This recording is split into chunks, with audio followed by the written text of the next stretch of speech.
Hola, muy buenas. Espero que estéis súper bien. Yo soy Rocío, estudiante de Psicología de la UNED y hoy nos vamos con la asignatura de Historia de la Psicología y el tema 10. Aquí pues ya vamos avanzando, que esto se va acabando. Nos queda poco, pero podemos con ello. Bueno, el tema 10 prácticamente habla del funcionalismo y la psicología genética, ¿vale? Vamos a empezar. Es larguito, ¿eh? Así que vamos a prepararnos. Voy a intentar explicarlo lo mejor que pueda. Badwin y la perspectiva genética, ¿vale? Es el primer punto y vamos a hablar de ello. Para Badwin, madre mía, no sé inglés. Para Badwin, ningún tipo de actividad psicológica podía entenderse reduciendo la causa subyacentes o mecanismos biológicos o ambientales que la produjeran. La actividad psicológica posee una lógica propia, basada en el desarrollo secuencial a lo largo del tiempo de las diversas formas de actividad del sujeto.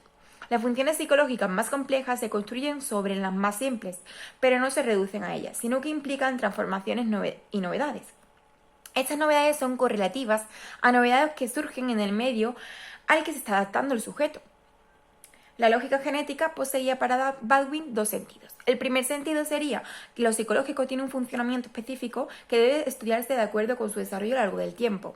Y dos, que el conjunto del conocimiento humano interpretado está en clave psicológica. Baldwin resaltaba el hecho de que los niños pequeños se relacionan con su entorno de una forma muy directa, a través de la acción. Formuló el principio de la dinamogénesis, que es que los contenidos mentales tienden a convertirse inmediatamente en acciones. La diamogénesis no es el principio estático, evoluciona y se transforma conforme el niño crece. En esta idea se basa el concepto de reacción circular. ¿Qué es esto? Pues es una acción que se repite hasta que se satisface una necesidad del organismo. Si esa necesidad queda satisfecha, la acción cesa aunque el estímulo que la produce permanezca. Si no, se mantiene aunque el estímulo desaparezca. Las acciones no se repiten idénticas a sí mismas, sino con valoraciones que permiten al sujeto entrar en contacto con nuevas dimensiones de los objetos, y ello a su vez sugiere nuevas variaciones. Consiste en tanteos que cumplen tres condiciones: las consecuencias que provocan en el mundo, las necesidades o el propósito del sujeto en ese momento y el sistema de acciones que éste pone a prueba. Los individuos más aptos lo son por razones psicosociales, es decir, que sobreviven gracias a lo que han aprendido. La psicología de John Dewey. Para Dewey, el arco reflejo es en realidad un circuito o una circunferencia, porque sus extremos se unen. Y no es reflejo, sino funcional. Acotar un segmento de esa circunferencia, es decir, un arco, exige identificarlo como estímulo o como respuesta, pero uno y otro se defienden recíprocamente. Una estimulación física solo se convierte en un estímulo psicológico cuando es funcionalmente relevante, significativo para lo que el sujeto está haciendo en ese momento.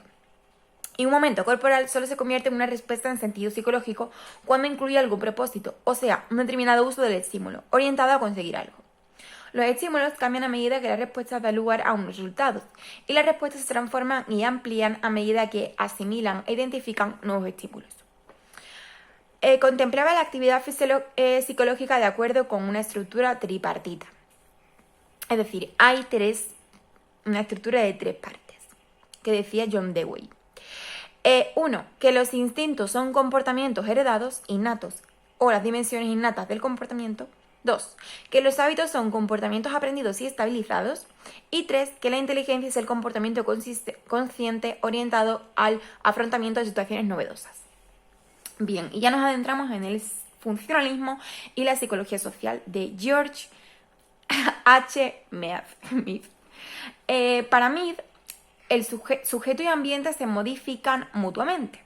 Ninguno de los dos son realidades predefinidas, sino que se construye recíprocamente en esa construcción. Que son decisivas las funciones psicológicas, que parten de la base de instintos y hábitos que, no obstante, operan coordinados con la inteligencia. La conciencia entra en juego cuando aparecen novedades.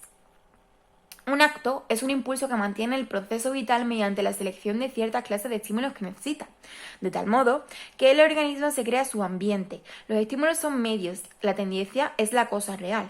La inteligencia es la selección de los estímulos que liberarán y mantendrán la vida y ayudarán a reconstruirla. El fundamento y origen del acto es el gesto, que es una acción que funciona como un estímulo para la acción de otro sujeto. Al final el gesto es un símbolo. El lenguaje y el pensamiento llevan aún más lejos al carácter simbólico de la acción gestual. Gracias a ellos no es necesario emitir directamente gestos, basta con pensarlos. El pensamiento es de naturaleza social. El sentido del yo no produce del interior, sino del exterior, de las respuestas que los demás sujetos dan a las acciones que uno realiza. El lenguaje potencia la función simbólica de la acción gestual. Esto quiere decir que amplía las posibilidades de verse a sí mismo como desde fuera, adquiriendo conciencia del lugar que uno ocupa en el juego de interacciones. Mead llamaba otro generalizado al conjunto de disposiciones funcionales de todos los sujetos en los cuales uno se refleja. Es el principio de armonización entre el individuo y la sociedad y garantiza su coordinación. Vale, ahora nos vamos a la psicología comparada. La psicología comparada es el estudio de las actividades de todos los seres vivos, de la interacción de relacionar y contrastar las capacidades fisiológicas de las diferentes especies. Nos vamos a ir a los romanes y el método anecdótico.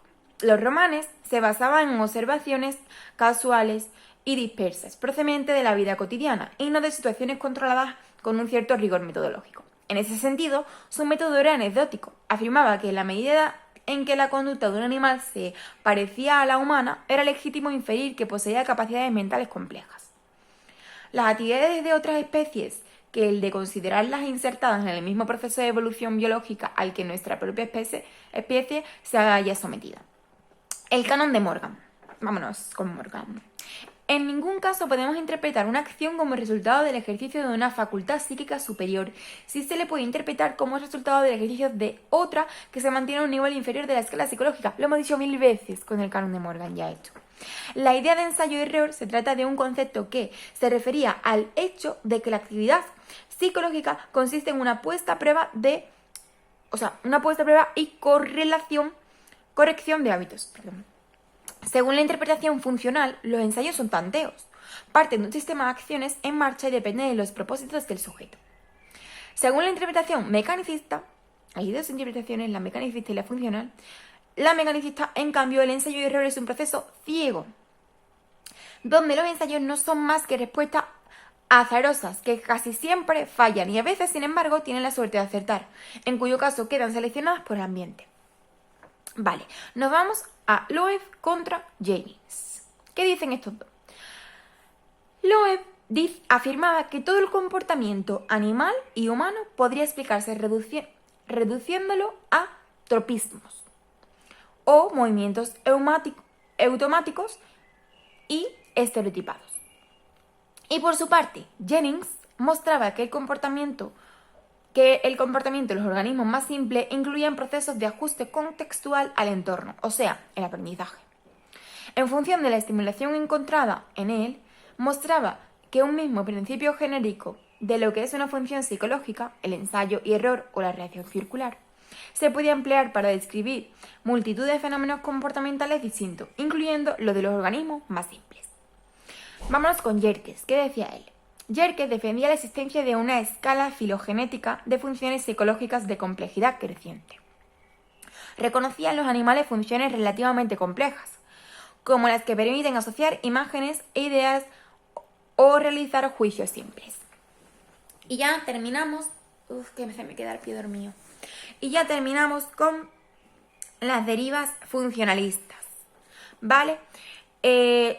Thorndike sugería que una misma ley general explica toda clase de actividades psicológicas y además se trataba de una ley entendida en un sentido mecánico, es decir, que funciona al margen de la actividad de los sujetos. Formuló dos leyes que se basaban en una concepción asociacionista de la actividad psicológica. La ley del efecto establece que, manteniéndose constantes otras condiciones, los movimientos que vayan seguidos de satisfacción tenderán a quedar más estrechamente conectados con la situación en que se produjeron. De modo que, si esta situación se repite en el futuro, será más probable que dichos movimientos se repitan. La ley del ejercicio es complementaria a la del efecto. La fijación del comportamiento exitoso depende también del número de veces que el sujeto se somete a la situación del aprendizaje. De las 3 dimensiones de la actividad que solían contemplar los funcionalistas, instinto, hábito e inteligencia, Thorndike se quedaba solo con las 2 primeras, instinto y hábito. Y nada, hasta aquí el tema 10. Espero que os haya servido de ayuda para entender un poco más, para utilizarlo de resumen, para lo que queráis. Nada, si os gusta mi canal, suscribiros, que esa es la forma de apoyarme. Y nada, que estéis todos bien. Gracias y un saludito.